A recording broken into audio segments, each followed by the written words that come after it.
નમસ્કાર મિત્રો, સ્વાગત છે તમારું મારી યુટ્યુબ ચેનલ ઓફિશિયલ માહિતીમાં।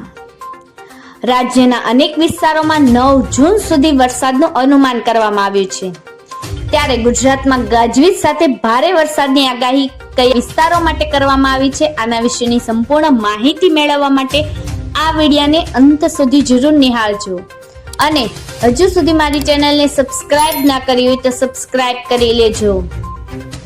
મિત્રો, હવામાન વિભાગની આગાહી અનુસાર આજથી રાજ્યમાં આગામી 7 દિવસ સુધી ગાજવીજ સાથે વરસાદની શક્યતા રહેલી છે। હવામાન વિભાગની આગાહી અનુસાર વલસાડ, નવસારી, સુરત અને ડાંગમાં ધોધમાર વરસાદની શક્યતા છે।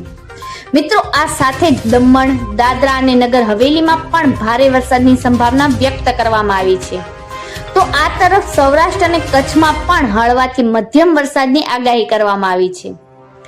Upper air cyclonic circulation system સક્રિય થતા વરસાદી માહોલ યથાવત રહેશે। મિત્રો, સાથે જ અંબાલાલ પટેલે પણ મોટી આગાહી કરી છે।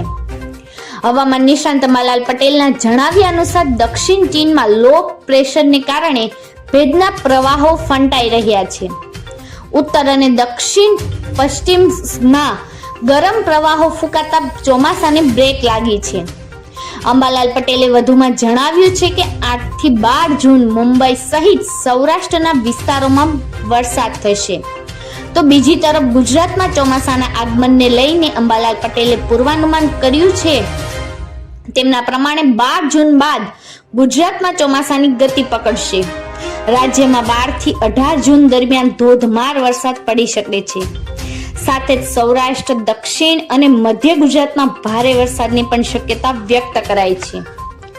મિત્રો, આવી જ વધુ માહિતી મેળવતી રહેવા માટે મારી ચેનલ સાથે જોડાયેલા રહેજો।